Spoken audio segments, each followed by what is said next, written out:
You are a leader. You are a leader and someone that many people, would love to see continue her political career. There's plenty of talk about you running for Senate. What are you going to do?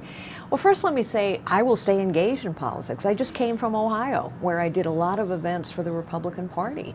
And I'm going to stay engaged in supporting candidates that I believe in. And I don't rule out a run for political office in the future. But I've made a decision that I'm not going to run for the U.S. Senate in Virginia this time around. And one of the reasons I'm not is because I so passionately believe that I can actually make a bigger impact, not running for the U.S. Senate, but a bigger impact, lifting up leaders wherever they are, training leaders, developing leaders. Isn't that a problem, though, then, for the government, for the country, for the people? That smart people like you believe you can make a bigger difference outside of Washington. Well, yes and no. I mean, I think all smart people, all citizens, ought to be extremely politically engaged.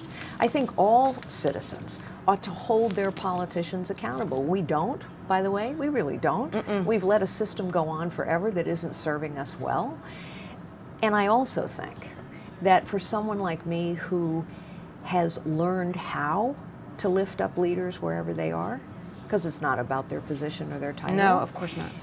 For someone like me who's learned that, who's developed a curriculum about it, who can go into communities and help build leaders who are trying to solve really pressing problems, that's, I hope, of huge value. Because Washington can't solve every problem. We don't want them to solve every problem. And when we just kick the can to them, we get more problems usually.